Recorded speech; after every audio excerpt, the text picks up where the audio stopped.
Assalamualaikum warahmatullahi wabarakatuh. Mustami'in tema sejarah.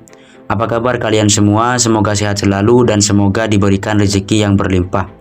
Baiklah, pada kesempatan kali ini Bang Jai akan mengangkat tema dosa-dosa yang telah diperbuat oleh kerajaan Inggris atau negara Inggris.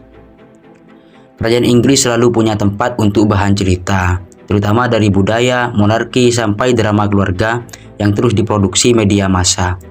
Namun, di balik lampu sorot yang menerangi gaya hidup glamor atau megahnya kastil-kastil kepunyaan mereka, terbentang sederet sejarah kelam yang dibangun lewat dua hal, yaitu kolonialisme dan perbudakan. Tak hanya itu, kerajaan Inggris juga mewariskan berbagai konflik perpecahan, sampai tumpah darah di berbagai belahan dunia, yang jejaknya masih terasa sampai saat ini.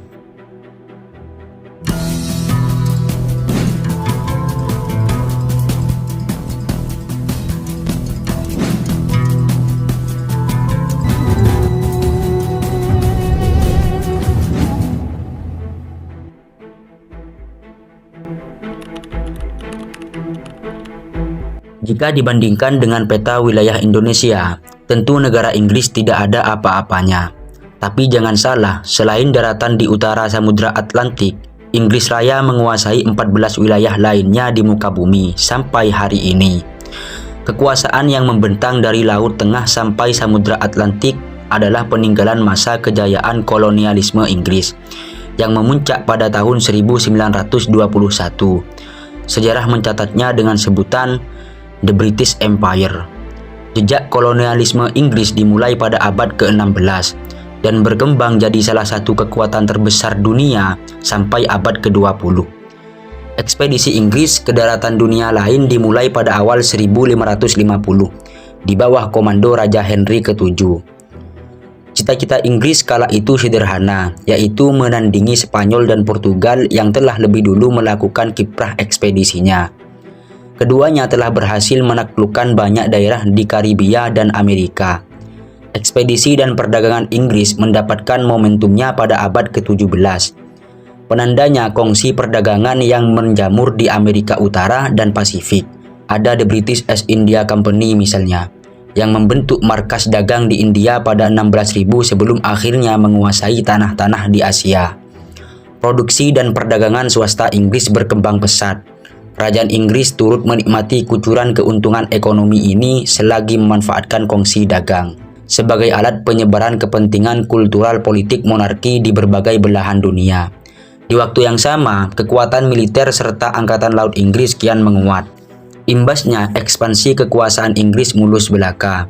Mereka mengambil alih wilayah penduduk milik kolonial Eropa lainnya, kayak Portugal, Spanyol, dan Belanda misalnya. Invasi pertama di Amerika bermula di Virginia pada tahun 1607. Penguasaan ini berlanjut dengan Inggris mengambil alih daerah jajahan Belanda New Amsterdam dan mengubah namanya menjadi New York. Pada tahun 1912, setidaknya 420 juta orang tinggal di bawah wilayah kerajaan Inggris. Sedangkan pada puncak kejayaannya, pada tahun 1920, seperempat tanah dunia dikendalikan oleh kerajaan Inggris. Angka ini memperlihatkan betapa besarnya jangkauan kerajaan Inggris.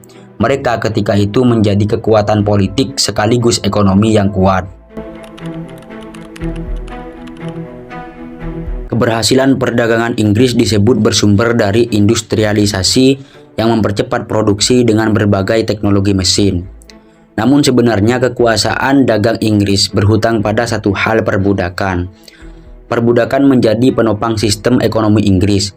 Sistem tersebut dirangkum lewat rute segitiga perdagangan, alias The Triangular Trade, yang bertumpu pada 3 titik utama, Eropa, Afrika, dan Amerika. Alurnya begini, mulanya kapal Inggris akan berlayar dari pusat pelabuhan seperti London, Bristol, dan Liverpool. Selagi mengangkut hasil bumi dan produk olahan macam tekstil ke Afrika, di sana produk tersebut menjadi alat tukar untuk membeli ribuan warga kulit hitam Afrika yang kemudian dikirim ke Amerika. Sesampainya di Amerika, warga kulit hitam Afrika diperbudak. Mereka dipekerjakan di perkebunan gula, kapas, dan tembakau. Opsi lain dijual ke masyarakat setempat.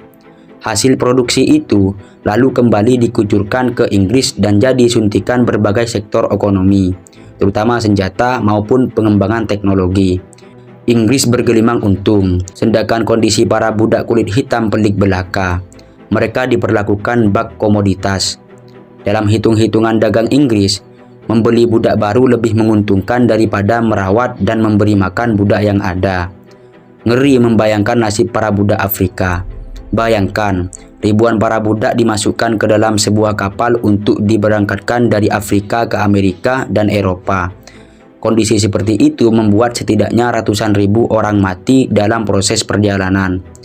Dalam rentang tahun 1640 sampai 1807, kapal-kapal Inggris mengangkut sekitar 3,4 juta warga Afrika dengan 450 ribu diantaranya meninggal saat perjalanan. Mereka dengan nahasnya dibiarkan mati kelaparan dan dehidrasi. Selain dipaksa kerja layaknya mesin dan hewan, ada pula yang dijadikan korban pemerkosaan serta penyiksaan kala itu. Tak ada payung hukum atau norma sosial yang melihat orang kulit hitam. Sebagai manusia, seorang budak tak dibolehkan menikah, sementara anak-anaknya dijual terpisah dari orang tuanya. Gemilang prestasi ekonomi kerajaan Inggris berhutang budi kepada 12 juta orang Afrika yang jadi korban perbudakan masa itu. Mirisnya, tumbal kejayaan Inggris enggak hanya perbudakan bagi warga Afrika. Puluhan negara dijajah dari warga sipil bercucuran. Lebih dari itu, kolonialisme Inggris ternyata meninggalkan warisan perpecahan sekaligus konflik aktif di tanah-tanah bekas jajahannya. Sebagai salah satu kekuatan ekonomi politik besar dalam sejarah dunia, kekuasaan kerajaan Inggris membentang dari Laut Tengah sampai Samudra Atlantik. Selain itu, kerajaan Inggris juga menaklukkan daratan Asia Selatan. Sebut saja India, Pakistan, dan Bangladesh. Walaupun ketiga negara tersebut berhasil lepas dari cengkraman Inggris, warisan konflik masih terasa sampai sekarang. Kashmir, wilayah yang terjepit India dan Pakistan, jadi buktinya. Konflik di Kashmir berlangsung lebih dari setengah abad. India dan Pakistan berebut kuasa dan hanya membuat warga sipil merana. Akarnya, skema pembagian wilayah yang secara serampangan dilakukan pemerintah kolonial Inggris pada tahun 1947. Setelah Perang Dunia II meletus, kecamuk atas pendudukan Inggris di berbagai wilayah koloni menyeruak, salah satunya di India. Sebagai solusi, Inggris memetakan pembagian negara baru di tanah India, dikenal dengan The Partition of India. Inggris membagi ke dalam 3 wilayah, berdasarkan perbedaan agama. India untuk mayoritas Hindu, Pakistan Barat dan Pakistan Timur untuk mayoritas Muslim. Pembagian ini jadi taktik khas kolonial Inggris untuk menciptakan konflik, demi melanggengkan kekuasaannya di wilayah jajahan. Divide et impera, divide and conquer. Pecah lalu taklukkan, itulah taktik mereka. Sehingga bukannya jadi solusi, rencana ini malah memporak-porandakan tatanan masyarakat India yang awalnya hidup damai dalam keberagaman. Jutaan warga memilih untuk bermigrasi dan meninggalkan kampung halaman mereka lantaran khawatir dengan pembagian wilayah berdasarkan agama. Saat kerajaan Inggris akhirnya kehilangan kekuasaan dan meninggalkan tanah India, keadaan semakin chaos. Kelompok militan mengambil alih, perang sipil pecah, dan korban berjatuhan. Pada tahun 1971, Pakistan Timur akhirnya berpisah dan membentuk negara Bangladesh.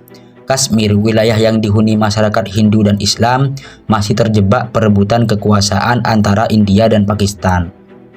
India bukan satu-satunya contoh taktik divide and conquer. Kolonial Inggris juga jadi akar kebencian yang menyulut persekusi pemerintah Myanmar terhadap Muslim Rohingya di Rakhine. Awalnya, pemerintah Inggris mendorong migrasi massal warga Muslim dari Bengal untuk jadi pekerja pertanian di Rakhine, yang notabene tempat tinggal warga Buddha. Populasi pendatang Muslim ini dikenal sebagai masyarakat Rohingya. Mereka rutin dipersekusi pemerintah Myanmar dan fundamentalis Buddha kala itu. Taktik adu domba ala kolonial Inggris dilakukan secara kultur politik. Pemerintah Inggris dengan sengaja menempatkan kelompok pendatang di posisi strategis pemerintahan selagi melarang praktik agama Buddha dan tradisi asli Myanmar. Imbasnya, konflik horizontal antara Muslim dan Buddha di Rakhine perlahan meruncing. Kebencian makin parah saat dua kelompok agama itu terpecah di Perang Dunia Kedua. Masyarakat Buddha Rohingya mendukung Jepang, Muslim Rohingya membekengi Inggris. Saat Jepang kalah telak, warga Rohingya kian merasa terpinggirkan dari tanahnya. Lantaran Inggris menghadiahkan posisi-posisi pemerintahan kepada kelompok Rohingya. Bibit perpecahan ini kian tertanam dalam. Saat Burma merebut kemerdekaan dari Inggris pada tahun 1948, masyarakat Buddha seakan balas dendam. Kewarganegaraan Rohingya diputus. Pemerintah baru Myanmar memandang Rohingya sebagai warisan kolonial Inggris yang harus diberantas. Lagi-lagi masyarakat sipil jadi samsak politik kolonialisme kerajaan Inggris. Bicara warisan kolonial Inggris, juga enggak luput dari genosida dan kejahatan HAM terbesar yang berlangsung pada hari ini, yaitu penjajahan Palestina oleh Israel. Pemerintah kolonial Inggris punya andil dalam awal mula okupasi Palestina oleh Israel.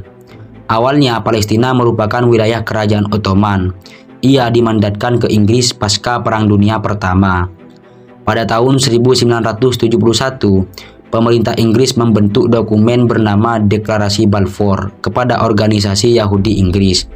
Isinya pemerintah Inggris berjanji mendukung warga Yahudi untuk pulang ke tanah leluhur mereka, serta membantu pembentukan negara Israel di Palestina. Pasalnya saat itu warga Yahudi kerap jadi korban sentimen antisemit yang berangkat dari Jerman dan menyebar ke Eropa. Permasalahannya, Palestina bukan tanah tanpa tuan. Sebanyak 90% populasi Palestina saat itu adalah masyarakat beragama Islam dan Kristen yang hidup dengan damai. Beberapa minggu setelah deklarasi diteken, seorang jenderal bernama Edmund Allenby menduduki Yerusalem. Disinilah penggusuran berskala besar warga Palestina terjadi. Orang mengenalnya sebagai Nakba. Kondisi kian gelap, manakala Inggris turut mengakui pendirian negara Israel. Seiring waktu, okupasi juga melebar. Masyarakat Palestina digusur, ditindas, dan dihantam di tanah mereka sendiri. Kisah kerajaan Inggris bukan semata fairy tale sejarah. Mereka dipenuhi darah yang bahkan tetesannya masih berceceran hingga kini. Di balik kilap mahkota dan megah kastil kerajaan, tersimpan jejak eksploitasi penjajahan, serta taktik politik pencaplokan sekaligus perpecahan yang hura-haranya dirasakan entah sampai kapan. Bagaimana pendapat kalian tentang negara Inggris yang kelihatannya dipenuhi kemegahan? Silakan tulis di kolom komentar. Sekian dari kami, semoga bermanfaat. Kurang lebihnya mohon maaf. Wassalamualaikum warahmatullahi wabarakatuh.